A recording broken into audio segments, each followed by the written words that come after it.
우리가 신앙생활을 하면서 참 어렵다고 느끼는 것이 하나 있습니다. 그것은 바로 하나님의 뜻입니다. 목사가 된 지 16년이나 지난 저 역시 아직도 하나님의 뜻은 정말 어렵습니다. 분명 하나님은 오늘도 우리에게 다양한 채널을 통해 말씀하십니다.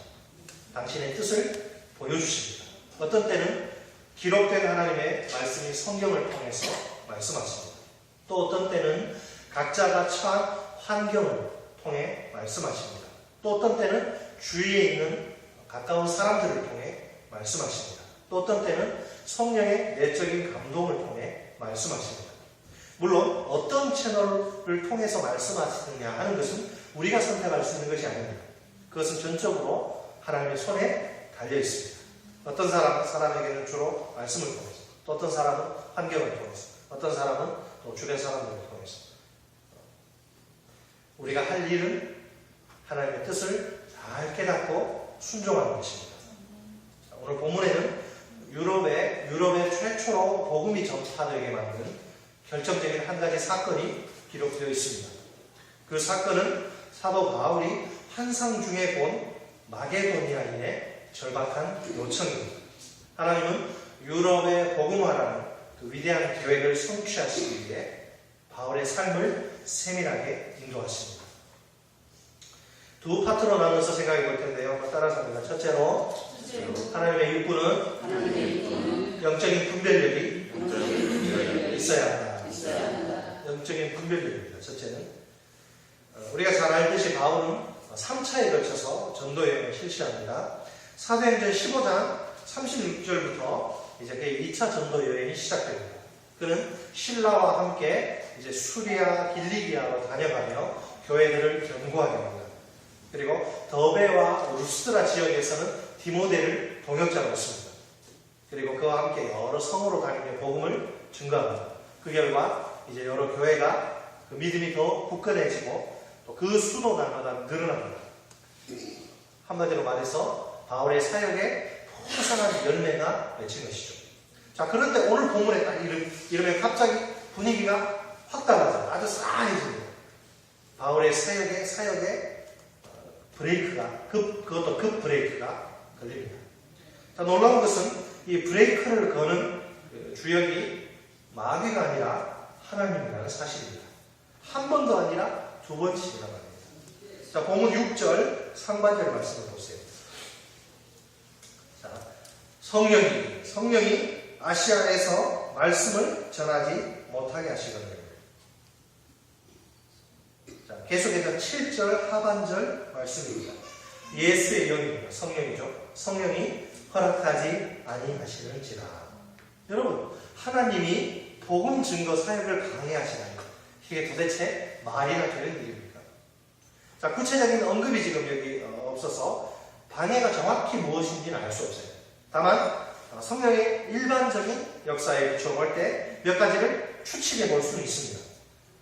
자, 바울 그 일행 모두에게 강한 내적인 감동이 똑같이 임하는 부분입니다. 아시아에서 말씀 전하면 안 돼. 이렇게 여러 사람들 마음에 큰 감동이 온 것. 더 이상 아시아에서 복음을 증거해서는 안 된다는 느낌 말입니다. 또 아니면 또 어떤 경우를 우리가 생각해 볼 수 있습니다. 질병, 갑작스러운 질병 혹은 대적자들의 반대도 생각해 볼 수 있습니다. 도저히 아시아에서 복음을 증거할 수 없는 열악한 환경에 부딪힌 것입니다.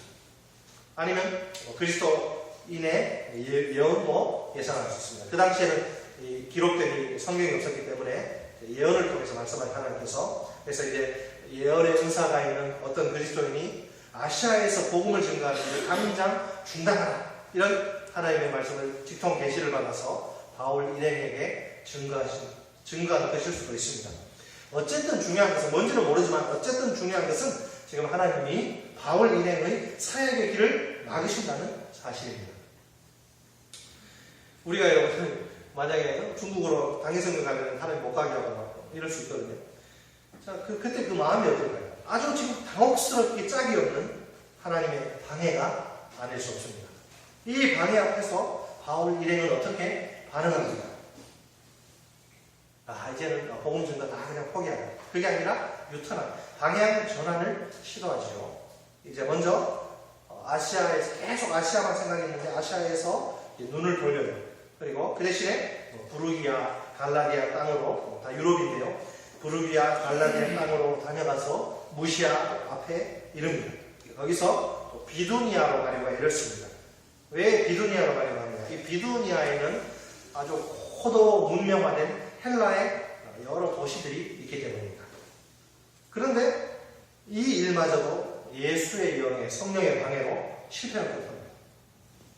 이번에는 그 무시아를 지나서 드로아로 내려가는데요. 결국 바울 일행은 먼 길을 여행하게 됩니다. 소아시아의 남동쪽으로부터 여러분 남동쪽으로부터 북서쪽 이렇게 완전 이렇게 됩니다. 이렇게 이 남동쪽에서 북서쪽 제일 끝까지 이상하게 길을 삥 돌아서 온 것입니다. 여기서 중요한 것은 뭐냐면 하나님의 때와 뜻, 하나님의 그 타이밍과 윌, 하나님의 뜻이죠. 하나님의 때와 뜻. 자, 분명 아시아에는 아직도 복음을 듣지 못한 영혼들이 많이 남아있어요. 그죠? 그들에게도 복음을 증거해야 합니다. 그러나 지금은 아시아에서의 사역을 중단하고서 마게도냐 지방으로 향해야 할 때입니다. 왜? 하나님이 이제 비로소 유럽 전도의 문을 여실 때가 찬 것입니다. 자, 우리 이 인간의 이성으로 완전히 이해하기 어려운 것이 뭐냐? 하나님의 뜻입니다. 많은 경우에 하나님의 뜻은 우리 뜻하고 달라요. 그래서 어렵습니다. 우리는 우리 자신의 뜻이 더 낫다고 생각하죠. 그러나 하나님은 당신의 뜻이 최고라고 말씀하십니다. 알기 쉽게 한번 설명해 볼게요. 이 바울이 지금 굉장히 어려운 상황입니다. 두 사람의 리더가 있다고 한번 가정해 보겠습니다. 한 명은 지금까지 리더로서의 사역을 성공적으로 잘 감당해 오고 있습니다. 막 그냥 5명 소그룹을 맡겼는데 막 10명, 15명 막 사역의 열매가 막 맺히고 있어요. 또 그 옆에 한 사람이 있는데 저 인간은 왜 리더가 되었는가 이런 질문을 던지고 싶을 정도로 아주 엉망진창이에요. 10명 맡겼는데 12월에 가니까 딱 2명 남고 아무런 사역의 열매도 맺지 못하고 있습니다. 자, 그런데 두 사람에게 똑같이 갑자기 성령이 이제 더 이상 사역을 제대로 감당하지 못하도록 딱 나오죠. 사역에서 이제 손을 떼라는 사인을 주십니다. 여러분, 어느 편이 하나님의 뜻에 순종하는 것이 쉬울까요? 사역 잘 감당하는 리더입니까? 아니면 엉망으로 하는 리더입니까? 엉망으로 하는 얼마나 마음이 불행합니까? 하나님 손 떼어버립니다. 이제 완전히 면피잖아요, 면피. 자, 바울은 그런데 바울은 사역 잘하던 입장이거든요. 바울의 경우를 보십시오. 자, 하나님이 바울을 통해서 당신의 뜻을 이루어 가시는 과정을 주목해야 합니다. 지금 하나님의 뜻은 뭐예요? 바울이 마게도냐 지방 사람들에게 가서 복음을 증거하는 것입니다. 이 일을 위해서 우선 하나님은 바울을 딱 멈추게 하십니다. 아시아의 사역을 이제 중단하게 하시죠.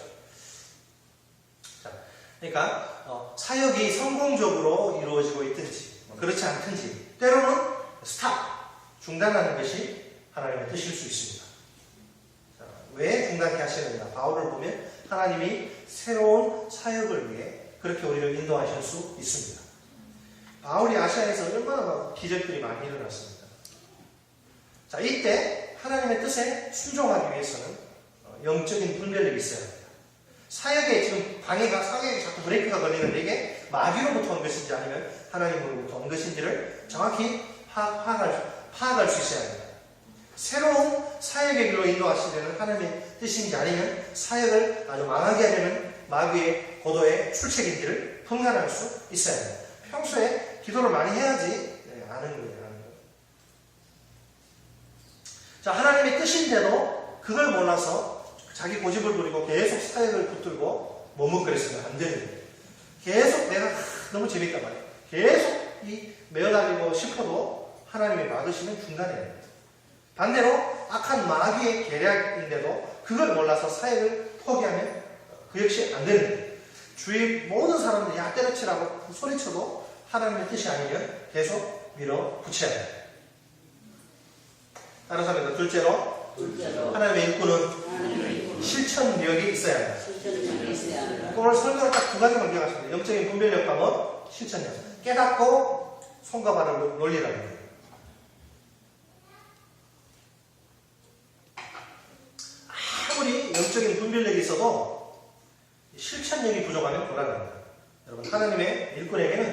결심을 즉각 행동으로 옮길 수 있는 아주 강력한 실천력이 필요합니다. 직장 옮길 때도 마찬가지. 이게 꼭 그죠? 하나님의 뜻이 내가 지금 이 직장에서 열심히 해야 되느냐, 때려쳐야 되느냐, 잘 판단해야 돼요. 바울 일행의 실천력을 보십시오. 막으시는 성령의 역사를 통해 그 바울의 사역을 멈추게 하신 하나님이 이제 아주 구체적으로 그를 구체적인 길로 그를 인도하십니다. 드로아에 딱 도착했는데 밤에 이제 뭘 본 거예요. 밤에 환상을 하나님이 보여주신 것입니다. 이게 개꿈이 아니죠. 그러니까 영적인 분별에 의해서 이게 개꿈인지 아닌지 알 수 있는데 개꿈이 막 하나님이 주신 꿈 같고 막 이러면 곤란한 거예요. 이건 개꿈이 아니거든.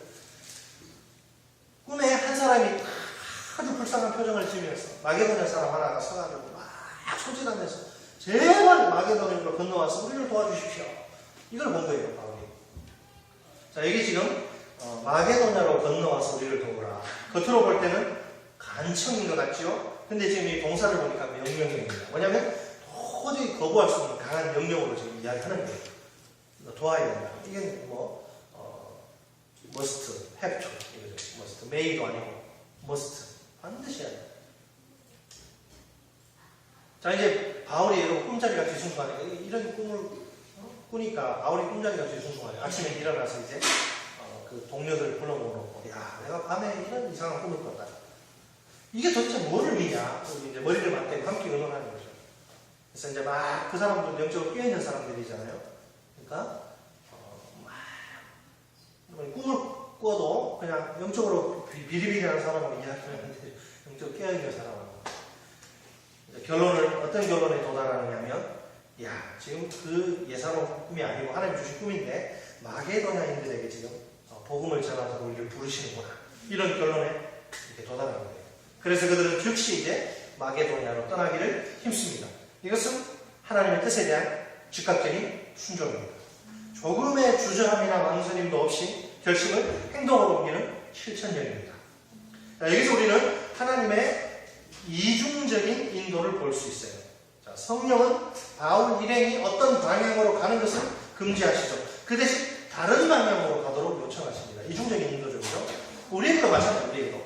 성령은 어떤 길에 대해서 너 거기 가지 마 이렇게 막으셔요. 그리고 그 길과는 전혀 다른 길로 가야 한다고 말씀하시죠. 여러분 기독교 선교 역사를 보면 이런 케이스가 많이 있습니다. 한번 제가 몇 가지를 살펴봤는데요. 리빙스턴이 원래요 중국으로 가려고 얼마나 애를 썼는지 몰라요. 그러나 하나님은 그를 중국이 아닌 어디로? 저 아프리카로. 여러분 중국하고 아프리카는 이게 완전히 완전 대륙 자체가 다르잖아요. 아프리카로 보내셨어요.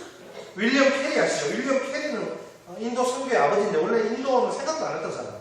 윌리엄 캐리는 그 남태평양에 있는 조그만 폴리네시아라고 섬으로 가려고 자기가 계획을 세워요. 그러나 하나님은 그를 폴리네시아가 아니라 인도로 인도하십니다.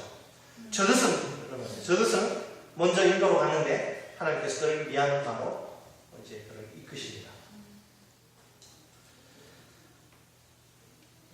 자, 여러분 이해가 되십니까? 하나님의 인도가요 이렇게. 그러니까 이게 어렵다는 거예요. 영적으로 잘 깨어 있어야지. 제가 무슨 당진에 오늘 생각을 안 했는데 당진 가라고 당진 왔잖아요. 열정적으로 무슨 당진 하고 왔잖아요.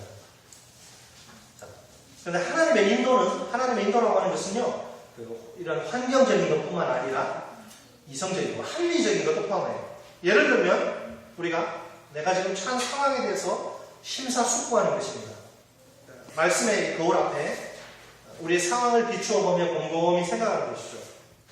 합리적이고 이성적인 것에 대해서 이상하게 막 알레르기 반응을 보이는 성도들이 있습니다. 그들은 그 머리를 쓰는 것을 이게 신앙적이지 못한 인간적인 태도라고 생각합니다. 오해입니다. 오해. 그것보다는 직접적인 환상, 아주 그냥 콜하고 그냥 아주 쌈바다. 직접적인 환상, 꿈, 하나님. 여러분 이름을 못 불러. 예를 들어 주하나 이런 음성을 기대거든요. 이제 하나님 음성 들으려고 계산교회 장로님이 막 열심히 노래하고 주하나 이렇게 불려줬어요. 여러분 물론 하나님은 오늘도 그런 다양한 방법으로 우리를 인도하실 수도 있습니다. 실제로 선교지에서 자주 벌어지는 일이기도 합니다. 그러나 그것은 아주 특별하고 예외적인 방법이에요. 일반적인 방법이 아닙니다. 그러니까 모든 그리스도인들에게 너 꿈을 꿔야 돼, 환상 봐야 돼, 음성 들어야 돼. 모든 그리스도인들에게 동일하게 적용할 수 있는 규범이나 표준이 아니라는 말입니다. 제가 지금 굉장히 중요한 이야기를 하고 있습니다. 이단들이 이것 때문에 다 넘어지잖아요. 지금 때가 어느 때인데 계속 직통계시 타령하고 있고. 여러분, 일반적인 방법을 무시하고서 오로지 특별하고 예외적인 방법만 붙드는 것이 이게 정상입니까? 아니면 특별하고 예외적인 방법의 가능성을 인정하지만 문은 좀 열어두지만 일반적인 방법을 붙드는 것이 정상입니다. 특별한 것에는 잘못될 위험이 따른다는 사실 기억해야 합니다. 물론 특별한 것 자체가 문제는 아닙니다. 그것이 정말 하나님께로부터 온 것이라면 그게 문제가 아니죠. 그죠? 문제는 그것을 받아들이는 인간의 연약함입니다. 하나님은 분명히 된장이라고 말했는데 나는 또 모르겠어요. 인간이 연약함. 비슷하잖아요. 된장이. 그죠? 하나님은 여러분 일반적인 방법으로도 우리를 충분히 인도할 수 있습니다. 하나님의 말씀이 성경과 내가 처한 환경과 주위 사람들, 내적인 방법, 오늘날은 이것으로 하나님 인도하세요. 일반적인 것을 의지하지 않고 자꾸 특별한 것에만 집착하면 이게 돌아버리는 거예요. 다 이단들이 이렇게 이단이에요. 자, 예를 한번 들어볼게요. 자기 딸이 지금 병에 걸려가지고 죽어가는데 부모가 병원 치료를 거부하는 거예요. 이게 대단한 믿음인 것처럼 저희가. 내가 어젯밤에 꿈을 꿨는데 천사가 나타나서 우리 딸 한 방에 오늘 2시간 안에 예를 들어 한 방에 고쳐줄 것을 약속했어. 그 꿈만 믿고 병원에 가지 않고 방 안에 틀어 박혀서 막 주여 삼천하면서 기도만 하는 거예요. 간단한 건데 빨리 병원 가서 약 먹고 치료받으면 나을 수 있는 병인데 말이에요. 결국 그러다가 딸은 치료 시기를 놓쳐 죽습니다. 딸을 그런 식으로 죽이는 것이 멀쩡한 딸 죽이는 게 하나님의 뜻입니까? 병원 데려가서 치료받기 위해서 살리는 것이 하나님의 뜻입니까? 이거는 여러분 마귀도 꿈이나 환상을 통해서 우리에게 속삭일 수 있습니다. 이 사실을 알아야 합니다. 기도 가서 죽으라고 기도하는데 20일 작정하고 기도하는데 15일째 딱 마귀가 천사로 나타나가지고 됐다 이제 내려라 기도 못하게 하는 거예요. 광명의 천사로 그럴듯하게 가장해서 우리 앞에 나타나는 것이 마귀입니다. 정말 조심하지 않으면 큰일 납니다. 하나님 우리가 이성을 사용해서 좀 합리적으로 생각하기를 원하십니다. 이상하게 머리 쓰기 싫어하는 성도들 문제 있습니다. 청년들 경험하면 데이트할 때 잘 보세요. 제가 예전에 계산대 청년들한테 늘 하는 이야기. 제발 머리가 장신형에 머리 좀 써라 머리. 상대방이 도대체 머리를 안 쓰려고 한다면 그런 관계는 빨리 끝내는 게 좋아요. 나중에 평생 고생합니다. 이런 걸 개고생이라고 하죠. 합리적인 사고야말로 하나님 우리를 인도하시는 아주 중요한 방법이라는 것을 알아야 합니다. 네. 또한 여러분 하나님의 인도는 개인적인 것뿐 아니라 공동체적인 것도 포함합니다. 우리에게 공동체가 여러분 선물입니다. 공동체는. 예를 들어 이제 바울이 그랬잖아요. 바울이 지 혼자 결정 안 했어요. 정보들을 다른 그리스도인들과 함께 나눔으로써 여러 가지 것들을 깊이 생각하여서 공통된 결론에 도달하는 것입니다. 본문 10절에 보면요. 인정함이라는 이런 단어가 나오죠. 맨 마지막에. 이건 뭐냐면 확실히 추측해서 결론을 내려 확신하여 이런 뜻입니다. 문자적으로는 모으다, 한 마음으로 종합하다, 다양한 자료들로부터 어떤 것을 추론해내다 이런 종합의 의미예요.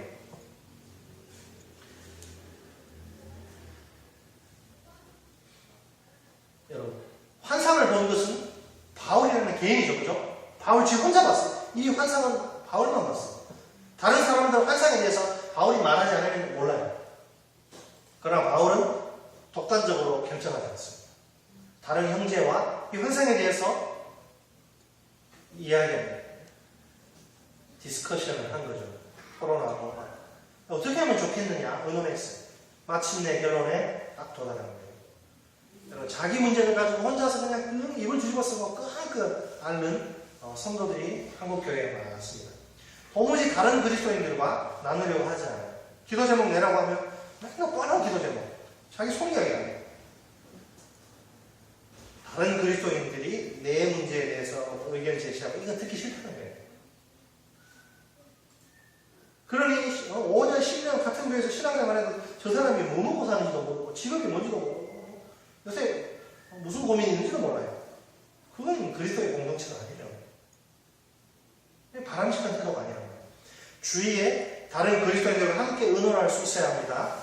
내가 어떤 형제를 만났는데 고민들 좀 이야기하고 내가 지금 직장을 옮겨야 되나 말아야 되나 그런 것도 의논하고 그들의 의견에 그러면 뭔 소리 할 거 아니에요. 그죠? 뭔 소리 한단 말이에요. 그들이 이제 의견에도 그냥 겸손히 귀를 기울이는 게 지혜입니다. 우리 교회는 목장이야말로 하나님이 우리를 위해 마련하신 선물입니다. 목장 안에서 풍성한 나눔이 있을 때 더욱 큰 하나님의 은혜를 경험할 수 있습니다. 자, 결국 바울 일행의 순종으로 말미암아 최초로 유럽의 복음이 증거됩니다. 곳곳에 주님의 교회가 세워지고요. 수많은 불신 영혼들이 복음을 듣습니다. 하나님께로 돌아와 구원과 영생을 얻습니다. 그래서 그리스도의 복음이 이제 유럽의 교회와 또 그 그리스도인을 통해서 아메리카 대륙으로, 아시아 대륙으로, 아프리카 대륙으로 힘차게 뻗어나갑니다. 이렇게 유럽은 복음의 수출국으로 오랜 세월 동안 하나님 앞에 크게 쓰임받았죠. 하나님이 이제 세계 복음화를 위한 전초 기지로 유럽을 쓰시기 위해 바울 일행을 인도하신 것입니다. 오늘날 대한민국 안에 그 5만 개의 교회와 700만의 그리스도인들이 생기게 된 것은 이건 저절로 그냥 된 일이 아닙니다. 하나님의 부르심에 바울처럼 순종해서 자기 자신의 생명까지 기꺼이 내어놓았던 선교사님들의 고귀한 헌신을 통해 이루어진 일입니다. 우리는 그들의 강한 실천력에 도전을 받아야 합니다. 대한민국이요. 처음에 대한민국에 온 선교사님들이 앞이 안 보인다고 했어요. 그분들이 기록을 보면 캄캄하고 앞이 보이지 않아요. 19세기만 하더라도 1800년대죠. 한국은 개방을 얻지 않은 쇄국 정책을 강력하게 시행합니다. 그죠? 그런데 1873년에 쇄국 정책의 그 중심 인물이 이런 고집쟁이도 없어요. 대원군이 이제 권력의 정상에서 물러납니다. 쇄국 정책이 무너져요. 을사조약을 시작으로 외국과의 이제 통상 조약들이 막 체결됩니다. 선교의 문이 열린 거예요. 기독교도 함께 이제 한국에 전래됩니다. 1866년 8월 9일 제너럴 셔먼호가 통상을 요구하며 이제 대동강을 거슬러 평양으로 향하게 됩니다. 그 안에 누가 있습니까? 배에 로버트 토마스 목사를 비롯한 5명의 백인과 19명의 아시아인이 타고 있습니다. 그런데 당시 평안 감사인 박 교수라고 하는 사람이 이 소식을 듣습니다. 코쟁이들이 온다. 그래서 이제 문정관을 급히 보내서 배를 잘 감시하도록 합니다. 토마스 목사는 이제 문정관들에게 한국 정부의 천주교 박해에 대해서 일단 항의를 합니다. 그리고 자기들이 온 목적은 전쟁이 아니고 통상과 선교라는 것을 분명히 밝힙니다. 조선 백성들은 처음에 그들에 대해서 우호적인 태도를 갖습니다. 그러다가 그들이 좀 막 이렇게 호전적인 자세를 좀 보이니까 적대감을 느끼고 돌과 활, 총으로 배를 막 공격하기 시작하죠. 그런데 이제 그러다가 배가 가다가 양각도라고 하는 그 섬에서 배가 모래에 좌초해 버립니다. 움직일 수가 없는 상황. 그래서 이제 살려달라고 막 이렇게 애원하는데도 불구하고 이제 조선인들이 조선 포졸들이 와가지고 그들을 결박하고 다 죽여버리죠. 당시 토마스 선교사는 뜨거운 피가 끓고 있던 27살의 청년 선교사입니다. 최후의 순간에도 목이 잘려 죽으면서도 복음 증거를 포기하지 않죠. 결국 그의 성경을 이렇게 주거든요. 죽으면서 한문 성경을 이제 한 조선 백성이 이제 봤는데 처음에는 그게 뭔지도 모르고 막 이렇게 벽에 막 찢어서 발로 그려나가는데 나중에 그 성경을 읽고 이 사람이 최초로 예수를 믿게 되죠. 신기합니다. 신기해. 특별히 한국 선교에 미랄이 된 사람은 캐나다의 맥켄지 선교사입니다. 맥켄지. 그는 한국 선교의 요람이 황해도 소래라고 하는 곳에 머뭅니다. 그리고 거기서 동학운동도 경험하고 청일전쟁도 이제 경험하는데요. 그 가운데서도 헌신적으로 교인들을 돌보고 교회 건축에 매진합니다.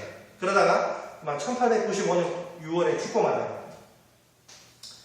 브라운 선교사가 1910년에 조선의 상황을 이렇게 보고 합니다. 서울에는 콜레라가 만연하였다.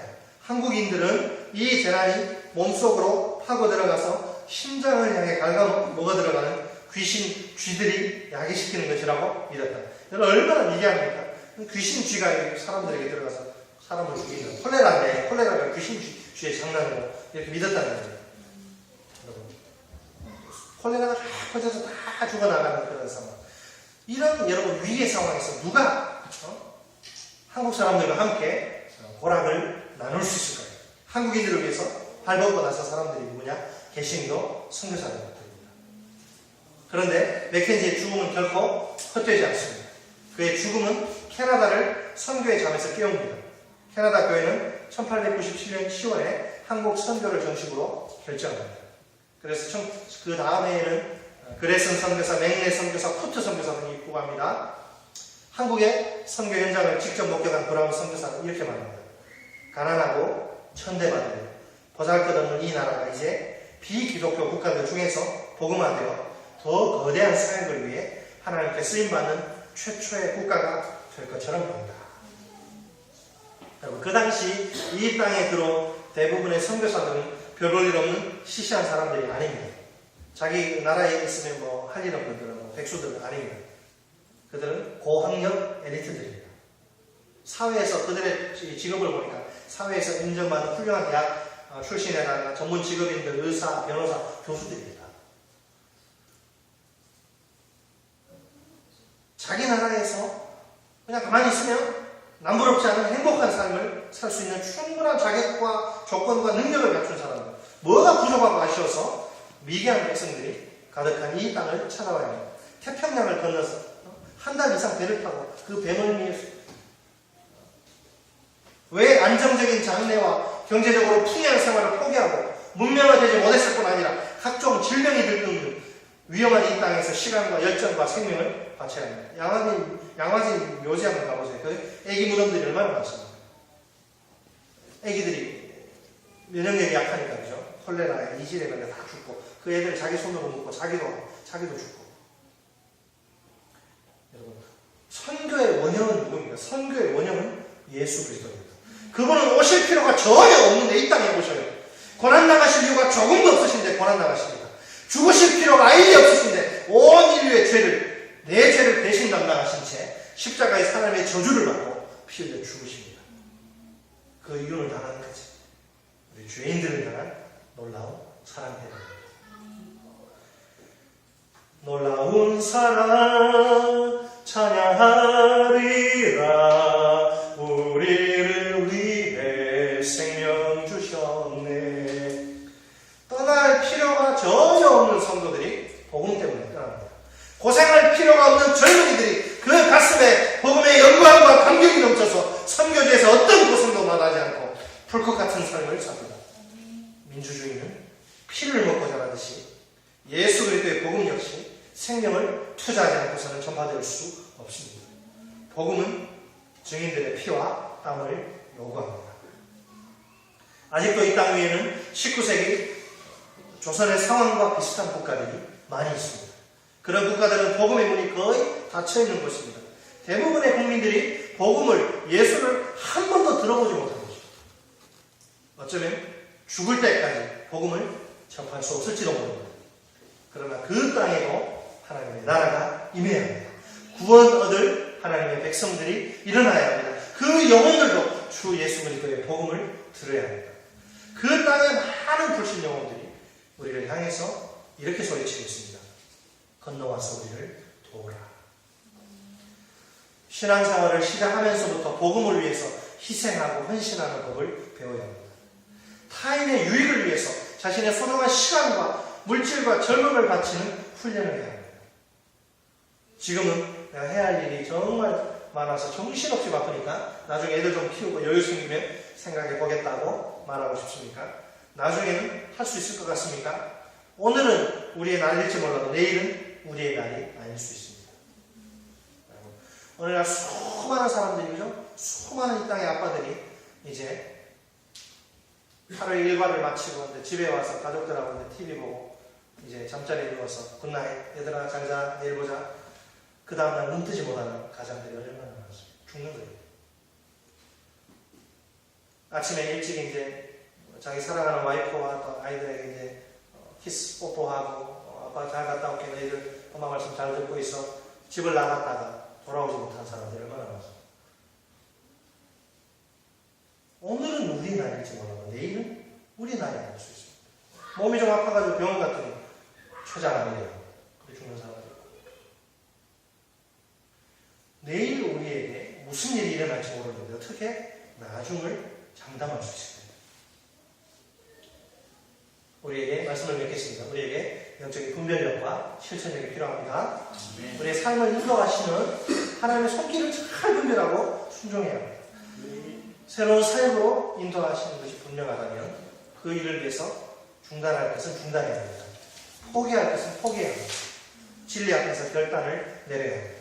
그 결단을 과감하게 행동으로 옮겨야 합니다. 이 시대는 이처럼 행동하는 또 다른 바울을 필요로 합니다. 하나님이 행동으로 나아가는 우리를 통해 위대한 일을 행하실 것입니다. 기도하겠습니다. 살아계신 하나님 아버지, 유럽 복음화의 그 문을 여시기 위해서 바울의 삶을 세밀하게 인도하시는 하나님을 보았습니다. 우리 바울은 하나님의 부르심 앞에서 영적인 분별력을 동원해서 이제 믿음으로 결단하고 순종하였습니다. 바울의 이 헌신을 통해서 복음이 최초로 유럽으로 전파되고 또 유럽에서 다시 아시아로, 아시아에서 아메리카로 이렇게 전파되었습니다. 주님, 오늘 하나님께서는 하나님의 위대한 역사 가운데 우리를 사용하기를 원하시는데 우리가 영적으로 늘 깨어서 주님과 깊이 교제하며 동행하는 가운데 하나님의 인도하심에 민감할 수 있도록 도와주시고 하나님 새로운 사역을 위해서 인도하실 때에는 또 중단할 거 중단하고 포기할 거 포기하고 순종할 수 있도록 도와주옵소서. 감사하며 예수님의 이름으로 기도드립니다. 아멘.